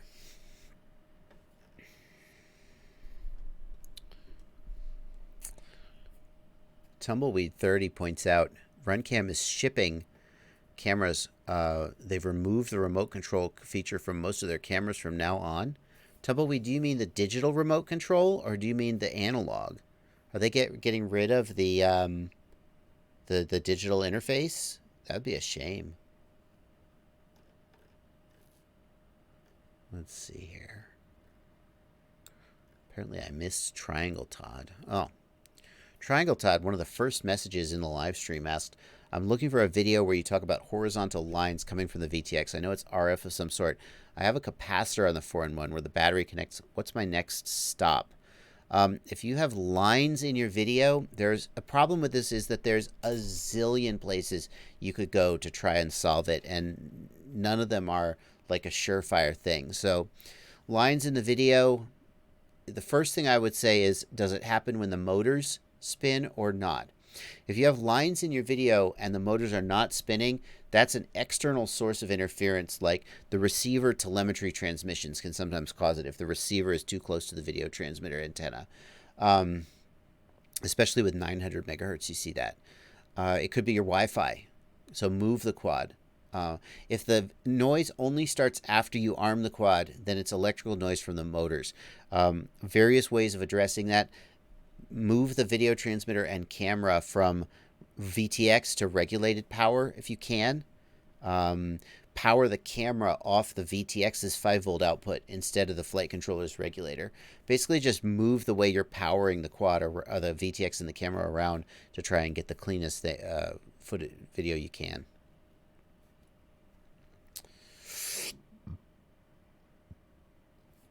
Pardon me. Adventure Ohio 2 asks, does the Immersion RC DVR update work with the new Fat Shark HDO? Immersion RC has released a new DVR firmware that really improves the Fat Shark DVR. The problem where it drops frames, it's much better at dropping frames, and it gets rid of the black screen. Have you ever looked at the DVR from your Fat Shark and gone, well, it didn't look like that? It makes the DVR much closer to what you actually see in the goggles. It does work on the HDO. It works on all Fat Shark goggles as far as I know. And you just put a firmware file on your SD card and insert the SD card to update it. Todd Edwards gives $10 in the super chat. Thank you. Very generous, Todd. Just says thank you, no question. Christian Erpelding gives €5 and asks, hello from Germany. Which sub 250 gram freestyle quad can you recommend for a newbie? Gep RC, Gep CX Signet 3-inch? Well, I mean, you've clearly got one in mind. Let's look at the Gep RC that you're asking about and see what we think about the Signet. Gep RC. Gep RC is, no, that's Eldark, my bad. Oh, I know this one. I've seen this one. This one isn't terrible. It's not terrible. Interesting design. I bet it's a little heavy. How much is it? The metal front end is probably... The metal front end's probably a little heavy. I do like that it protects the Freestyle camera. $219? Yeah, for 3 inches, is that a good price? Because, like, could we not look at, how much is a Baby Hawk R? Don't buy the Baby Hawk R Pro.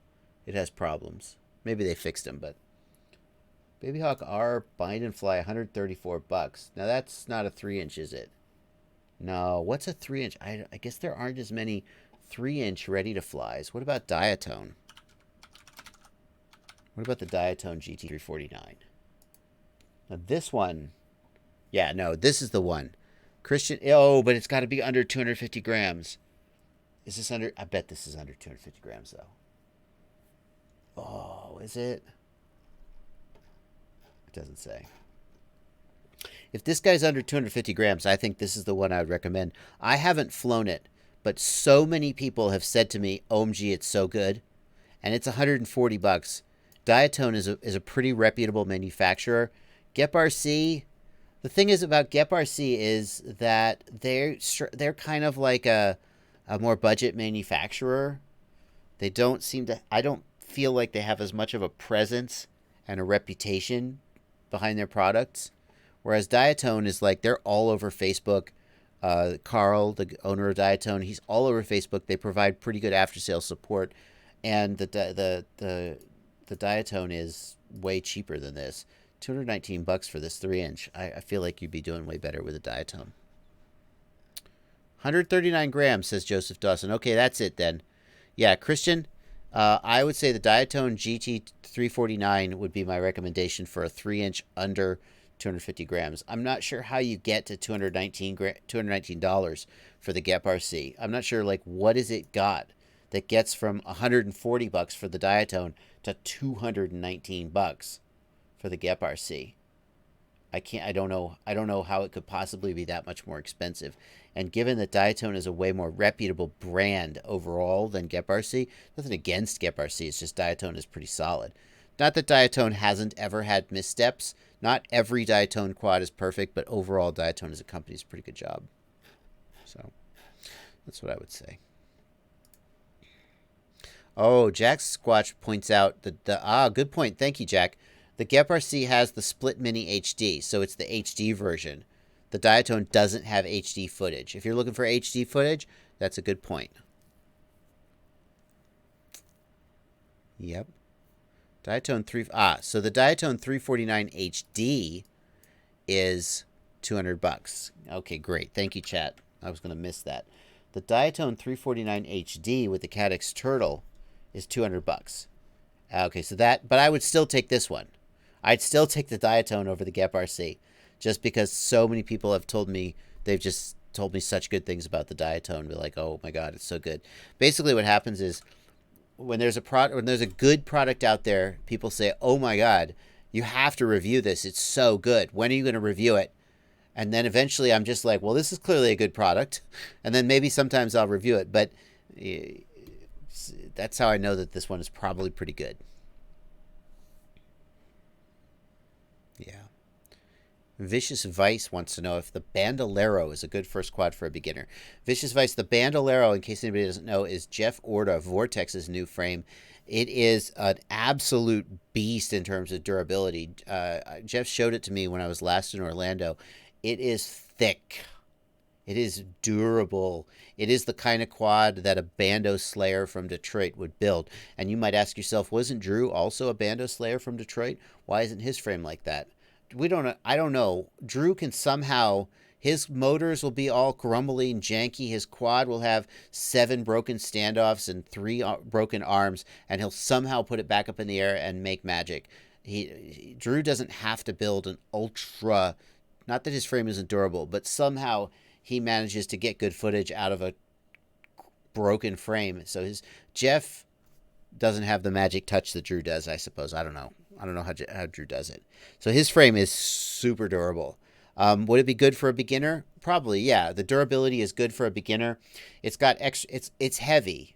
It's pretty heavy compared to other frames out there. So you definitely pay for that durability with weight, but as a beginner, maybe you wouldn't care. Yeah, Vicious Vice. The Bandolero. Let's see here. Check the Discord. What battery size would I recommend for the GTR 349? To be honest with you, I always go back to what the manufacturer recommends. So I'm looking here at the GTR 349. I don't see a battery recommended for it because they'll know. They'll get you in the ballpark. And choosing the right battery for one of these little 3 inches is so important because if you get a battery that's 25 grams too heavy, that's like 10%, 15% of its weight. So you really got to get the right battery.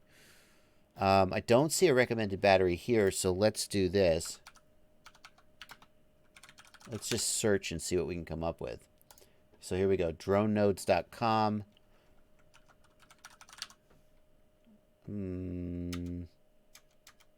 LiPo 3S to 4S, that's not very helpful.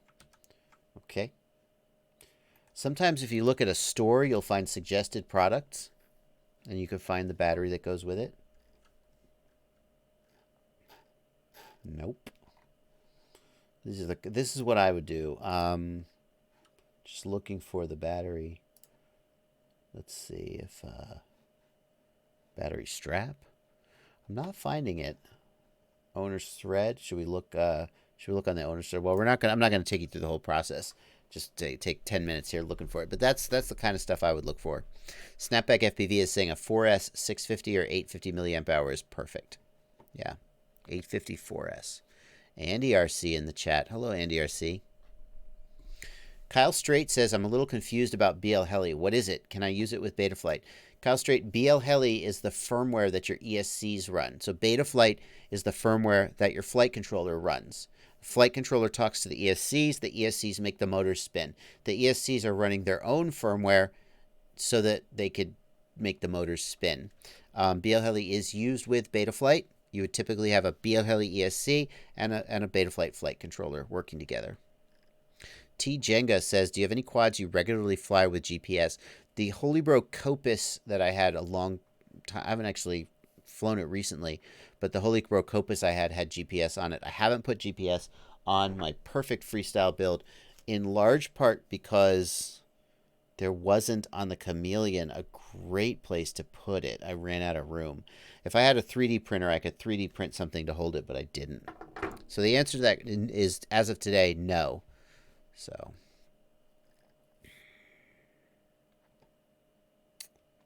Tiny Mambo says, if you want to know how heavy your battery should be, just take 250 grams and subtract your quad weight from it and make up the difference in battery. That's one way to put it.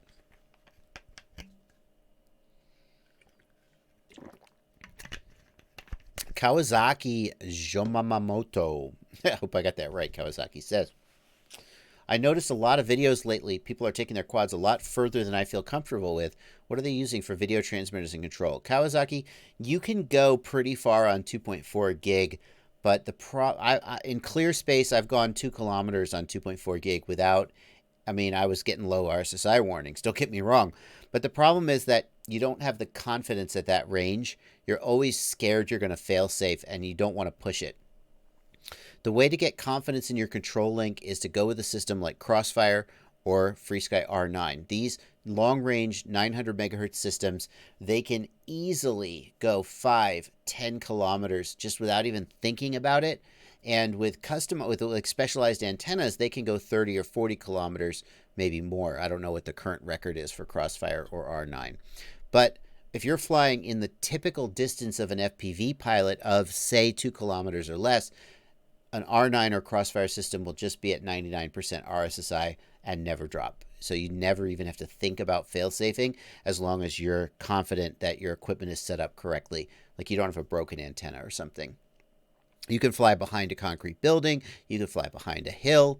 It just doesn't matter. Just fly wherever you want and you're good within about a 1 or say 2 kilometer radius. As far as video goes, it's a little less clear cut. All the pro pilots I know are still using 5 gigahertz video. Nobody's switching, like long range pilots will switch to 1.3 gig or 2.4 gig or 3.3 gig, and they'll get increased range as a result of that compared to 5 gig. But all the freestyle pilots who are flying, they're all probably using 5 gig. You can get surprisingly long range on 5 gig. One of the ways you do that is you have a really good video transmitter, really good antenna, and a really good antenna on your receiver. You don't necessarily even need like a directional antenna, although that does help. So if you're looking at like Stingy flying around an office park, that's just a 600 or 800 megahertz Unify with a couple of Lumineer Axie antennas. That's it. If you're not able to do that, there's two possibilities. Your equipment may not be up to snuff. You may just have a broken antenna or something. Your video transmitter may not be outputting the output power it says it is. Or you may be a worse pilot than Stingy. I hope you don't take that personally. Most of us are. Because when you look at the DVR feed, when you're out with these guys and you watch their feed, a lot of times they're flying through some really sketchy stuff. And you're like, how did you stay in the air? And it's like, I used the force, man. So that's also part of it. Milliwatts? No, 600. Oh, did I say megahertz? Todd Edwards, thank you. Milliwatts, megahertz. Hey, Andy. If you have questions about micros, Andy RC is in the chat. He is the man when it comes to micros. I assume that everybody in chat who knows me and knows my channel also knows Andy RC. But just in case you're one of the people on the outside of that Venn diagram, check out Andy RC. Andy, I think it's fair to say, Andy, you do a lot of micro stuff. I usually stick to 5 inches and don't talk about micros very much. So... yeah, license to drive. Crossfire finances are a big reason not to go with Crossfire. It is expensive. And, I mean, Crossfire receivers are now about $30 for the micro receiver, or the nano receiver, rather. And you can get into the module for, I forget what it's come down to. But the real price of something like that is the receivers. You'll pay for the module once, but you'll pay for the receivers for every quad you build from now on. The thing is... like, how much is an RXSR? It's 20, 22 bucks, maybe 18 bucks. I'm not sure exactly. If a Crossfire receiver is 30 bucks and you're building a new quad, it's 10 bucks more to put Crossfire in it. Assuming you already bought the module. So you gotta get the module for Christmas or something. But once you have the Crossfire module, the incremental cost of the receivers, and how often do you break a receiver? For me, at least, not that often. So... if you're converting your fleet, if you've got like 6 quads and you got to convert them all, Crossfire is going to be way more expensive than something like RXSR or R9. But it's more expensive, but it's maybe not as much as it seems, at least at first. Archmage AU asks, would you recommend turning off the ADC filter in FreeSky with FreeSky transmitters with Hall effect gimbals? Archmage, so in case you're wondering what's going on here, in OpenTX and FreeSky, there's a function called the ADC filter, which filters the output of the gimbal sticks, and that can interact badly with Betaflight's feed forward function, and cause spikes in the feed forward. And then Betaflight devs recommend you turn it off. I think if Betaflight says to turn it off, I would turn it off. I'm not sure what effect Hall effect gimbals have on it. Yeah, so I would just, I mean, I would do whatever the wiki says. If you have a FreeSky radio with Hall gimbals, uncheck the ADC filter. Okay, that's what I would do. Why would I guess my question, Archmage AU, is why would I be like, no, don't do that. No, I would just do whatever the devs tell me on this one. So, that's what I would do.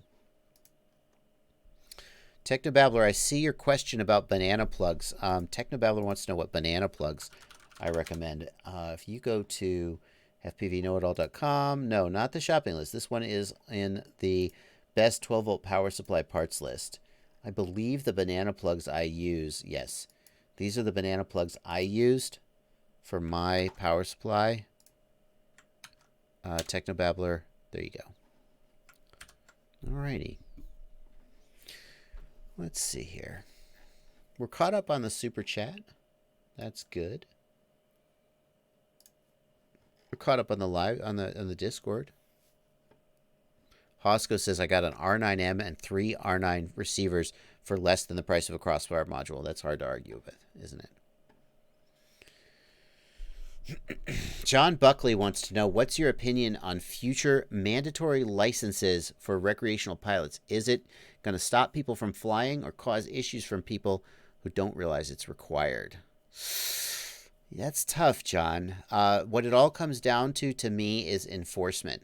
If there is a rule that's in place that is not widely enforced, everyone will violate it and no one will know or care. So right now, there's people out there, many people, who should have a Part 107, who don't have a Part 107. Doesn't matter. There's people who fly within 5 miles of an airport who shouldn't be. Doesn't matter.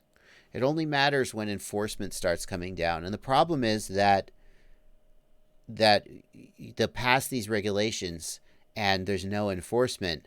And then suddenly you get picked to get squashed. And you're like, I didn't even know I was breaking the rules. And that's a little weird and unfair. But right now, it doesn't seem like there is a lot of motivation to enforce these rules unless you do something truly stupidly boneheaded and call attention to yourself. Paul Nurkala. So, Rotor Riot, Bridge Dive, etc. So,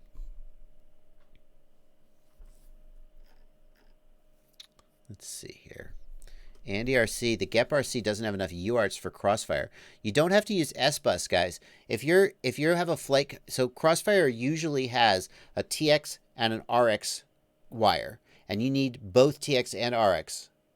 So if you only have an RX pad, you can use Crossfire one way, and you just won't have telemetry. But the problem is that if your flight controller only has an S-Bus pad, then it's inverted. And the Crossfire protocol isn't inverted. And the Crossfire receiver can also output S-Bus, in which case I think your latency is probably going to go up. I don't know about that. But yeah, you can use Crossfire with almost any receiver. Crossfire receiver can even output a PPM signal if you want it to. God, don't do that. But it can output S-Bus and it can output Crossfire. So you basically have a lot of options.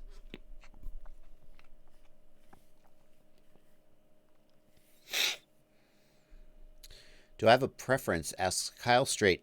Preference between bi and tri-blade props for freestyle or long range. I use tri-blade props for almost everything. The only thing I use bi-blade props would be for, like, when I was testing out 6-inch freestyle, I tried some 6-inch bi-blades. On the larger props, the responsiveness goes a little bit. Frankly, on the motors that I had, if I was running 6-inch tri-blades, my battery would have just died. The amp draw would have been too much. So that's when you'll see me using bi-blades. If I'm trying to use like a 6-inch on a higher kV motor, the bi-blades bring the amp draw under. But the way bi-blades fly, I just don't like. I like tri-blades almost all the time. Monty Peak wants to know about reversed motor direction. Monty Peak, I actually posted that to my channel. That wasn't in a live stream. So if you just look on my channel, you'll find... Really? There we go. You can find a video on my channel, Monty, talking about props in versus props out.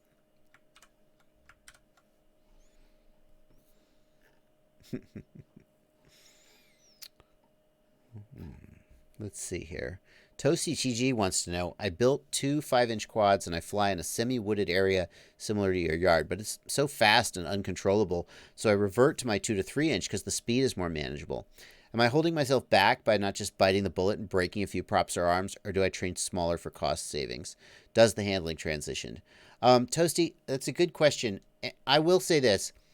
Anytime you are holding back because you're afraid of breaking your quad, you are slowing down your progression. The flip side is, if you smash your quad and then you can't fly because you don't have money to buy a new quad, you're also holding back your progression. So there's a balance there. The pilots who progress the fastest are the pilots who have unlimited budget and someone else to build quads for them. I don't know who that is, but if that person exists, they can just fly without thinking about crashing. They can just take all the risks in the world and they become better pilots as a result. As far as the handling between the 2 and 3-inch, the thing is, because the 3-inch is slower, you're not progressing because you're not pushing yourself. When you fly the 5-inch and it feels too fast, that's the state you will be in when you're becoming a better pilot. If you keep flying the 3-inch, it's just having the same experience that you're already good at, so you're not getting better. What I'd say you could try to do is increase the up tilt on your 3-inch or decrease the up tilt on your 5-inch to bring the speed down. There's no reason why a 5-inch has to be faster than a 3-inch. A 5-inch can slow down by decreasing the up tilt. That's what I would say you should do, and you can try that. But if you practice on a 3-inch and then try and go to a 5-inch, they're not entirely different, but they're not the same.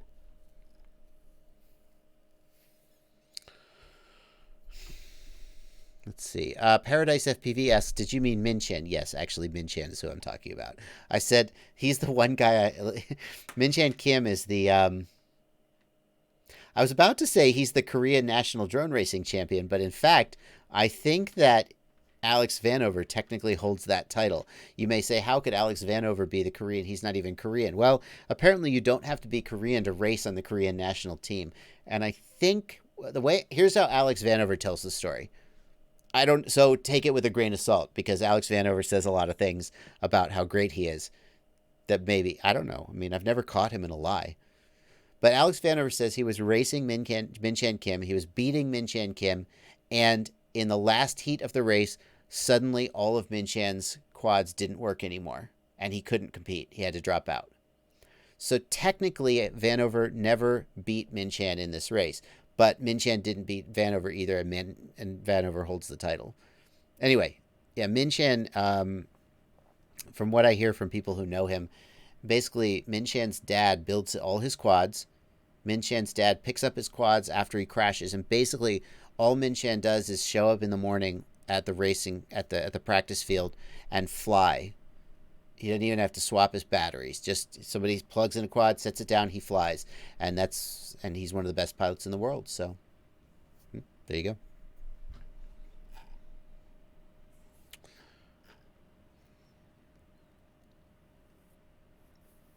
There you go. John Furlow says, I recently started increasing my set point weight and lowering my rates and adjusting the curve. It seems to have better results, but I don't see many people doing this. What are your thoughts? John Furlow, I agree with you. I did a video with Alex the last time we were in Orlando. I don't know when it's going to come out or if it will come out. It might not have made the editorial cut to be on the Rotor Riot channel. If it's not on the Rotor Riot channel, I want to put it on my channel, because I think that many people are worse pilots because they have too high rates. People think, I want to be a great freestyle pilot, and they crank their rates up to 1,300 degrees per second. It makes it very difficult to fly precisely when your rates are that high. And if your rates are at 700 to 900 degrees per second, you can do snap moves pretty much as fast as the sort of human brain can comprehend. And you'll be a much more precise pilot with rates down around 700 to 900 degrees per second than at 1100 to 1300 degrees per second. Yep. Vanover is insane. That is true. Indago wants to know, what do I do if I want to connect two motors to one channel on a controller? Indago, just connect the motor signal output to two separate ESCs. Both ESCs will get the same output from the flight controller, and the motors will spin at the same speed.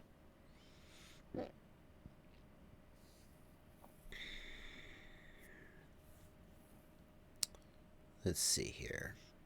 Paradise FPV says, I disagree as long as you have some expo. I disagree with you, Paradise FPV. Let's go out back and fight. No, here's the thing.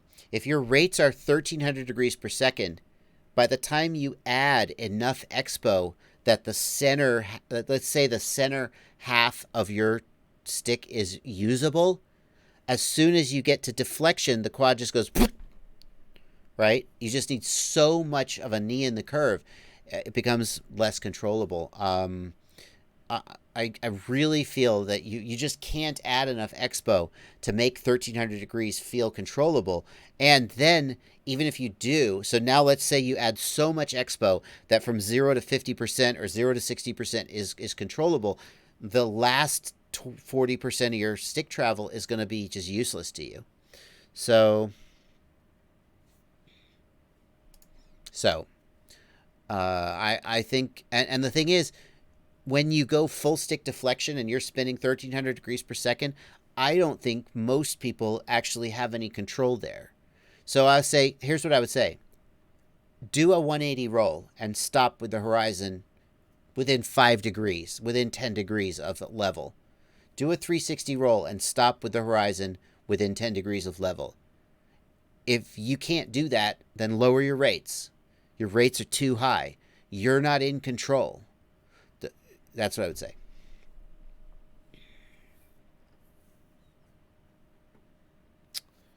Yep. Let's see here.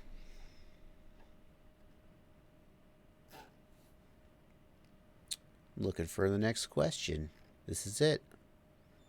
Archmage JU, thank you for helping with the Australian legal VTX frequencies. Always does my heart good to see people answering questions in the chat. Streets FPV, I also do you seriously, Streets FPV? Do you think steel flies linear rates? I'm skeptical of that. I don't think linear rates are the best choice for most pilots. The exception would be if your rates are down around 300 or 400 degrees per second, like really low, then you could run linear rates. But most people are going to benefit from some expo. You need a lot of precision when you're close to center stick to make small moves. And in order to get that precision without expo, your rates just have to be very, very low. XCLR8N, what about low rates with high feed forward? Feed forward affects how sharply the quad follows the stick travel, but it doesn't affect the actual rate that the quad moves. So high feed forward will not overcome low rates. Hawkeye at FPV says my yaw is linear. If there was going to be a channel that's linear, maybe it would be yaw, because most people don't do full stick deflection moves on yaw. Most people only use the center, say 25 or 30% of the yaw stick, at least mode 2 pilots. The reason I think that's true is that when you're using the throttle and yaw on the same stick, it's hard to make precise yaw movements and precise throttle movements at the same time. So I think mode 2 pilots tend to not use the whole of the yaw stick. Let's see here.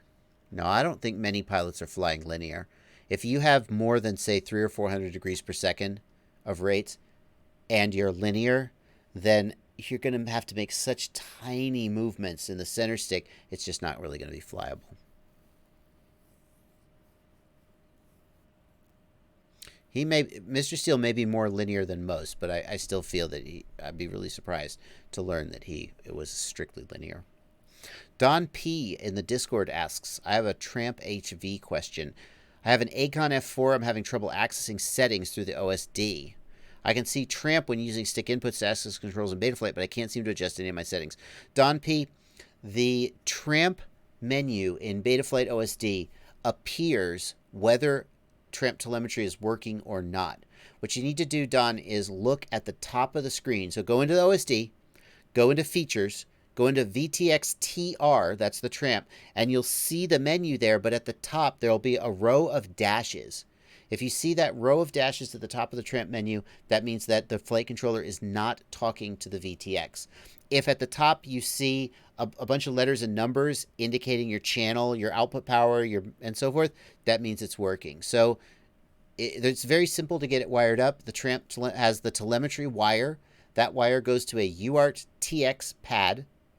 And then in the ports tab, that UART has Tramp telemetry enabled in the peripherals column. That's it.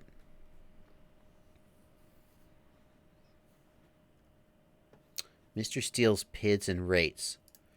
Here it is. Hey guys. Where's the ethics, and this is going to be an ethics educational video where I'm going to talk to you about KISS, talk about why I use KISS. Where's his rates? We got a screen grab. There it is. No, I don't care about it. I don't care about any of that. Yeah, let's see. RC curve 0.21. Yeah, see, he's not linear. He's not linear. And we've got RC rate and rate, and if I'm not mistaken, the rate is actually nonlinear as well. So adding rate means it's nonlinear. So he's got both curve and rate. No, he's not linear. I didn't think so. I'd have been surprised to learn that he was.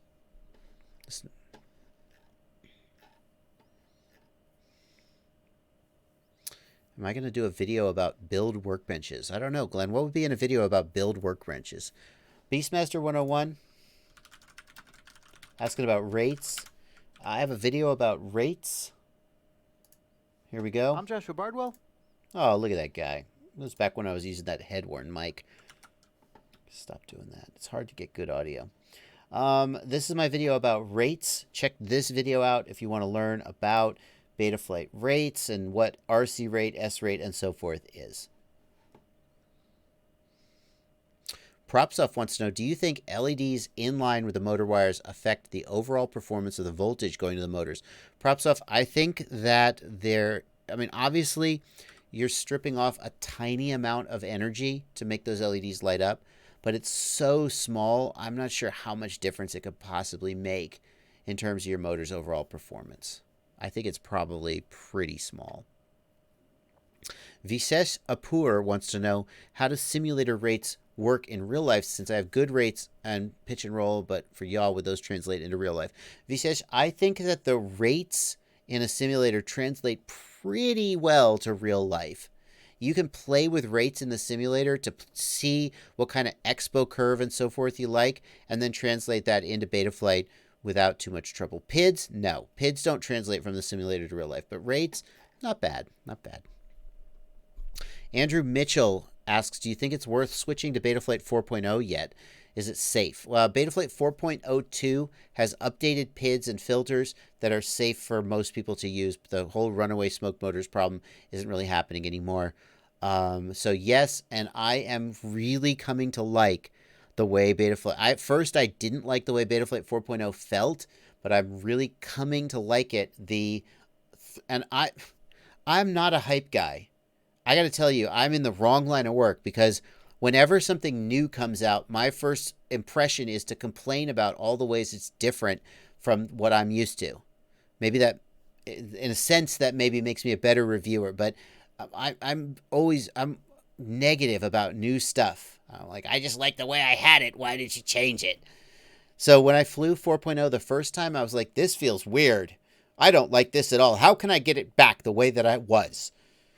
And then when I went back and flew my 357 quads, I was like, I think I'm a worse pilot on 357 than on 4.0. I think I am better at making the quad do what I want it to do and not do what I don't want it to do on 4.0. And so I've switched my quads to 402, and that's my new baseline. I'm sold on it. So we're coming to the end here, guys. We're coming to the end here. Decode says 4.0 feels more like a sim to me. I agree, Decode. That's a good way of putting it. Mystery 79 wants to know if a safe BL Heli firmware is ready. You're talking about the bidirectional D-Shot with the RPM filter. That is still officially in beta. It is not officially released. They're waiting for Betaflight 4.1, I guess, to release that. So it's not ready yet. JRC Ariel wants to know if I've used the M7R gimbal in my radio. That's the short throw gimbal. I don't like the short throw gimbals. I think they reduce resolution. If you have trouble getting your finger to the top and bottom of the stick throw, then maybe the R gimbal is for you, but I prefer the additional resolution. Andremedra Kumar wants to know why I don't use the Nirvana. One of the main reasons I don't use the Nirvana as my primary radio is it doesn't have a built-in FreeSky receiver or a module, which means I would have to get an XJT module, which just bugs me. I could switch all my quads. Well, most of my quads are on Crossfire these days, but I could switch them over to FlySky. The other thing is the ergonomics of that radio. I'm still not sure I love, and this is, when I first held it, I was like, I'm not sure I love the ergonomics, but I need to give it some time. I've given it a couple weeks now and flown with it. I took it on my trip to, on one of my earlier trips to Orlando and used it as my radio. I still am not sold on the ergonomics of the Nirvana. They're going to be right for some people, but I'm just not sure they're right for me. RPM filtering, Toasty TG. RPM filtering is not a thing yet in Betaflight 4.0. It's supported, but you have to flash the beta. It's not enabled by default, and you have to flash the beta build of BL Heli. Beastmaster says, what are PIDs then?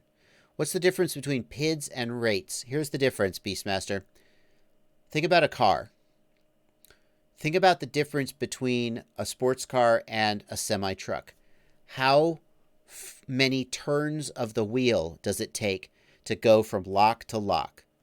Like an F1 car, that's the full range of motion. That's high rates. A very small turn of the wheel makes a very big change in the angle of the steering. A semi-truck, you make 3 whole turns of the wheel to get from lock to lock. That's low rates. A big change in the wheel makes a small change in the movement of the vehicle. Okay? PIDs are like the handling of the vehicle. Stiff suspension versus loose suspension and so forth. PIDs are the flight controller translating your stick movements into flight characteristics. Rates are how fast the quad wants to be spinning when you move the stick. There you go. All right, guys. I got to wrap up this one. I'm going to wrap up this one just a couple minutes early. Justin FPV, did I miss a question? Low tone. What do I recommend for capacitors? Okay, I'll get that. I have a video about that. The capacitors, I have a shopping list for low ESR capacitors. As with anything, I have a video about it. I'm going to paste this in the chat. The short version, as MC's Creations puts it, look for 105 degrees Celsius rating. That almost always means they are low ESR, and that means they could be good for quads. I got to wrap up the live stream just a couple minutes early, and the reason is that I've been chugging this stuff, and I really have to go take care of something. So I'm going to wrap up the live stream just a minute early. Thank you guys for coming. Thank you guys for watching. Thanks for your questions. Thanks for your super chats. I missed your super chat. I super apologize. Please message me. Any questions I missed, message me on email or in Facebook, and I will definitely do my best to get to them. Thanks to my patrons also in the Discord. That's going to do it for this stream. Good night, everybody.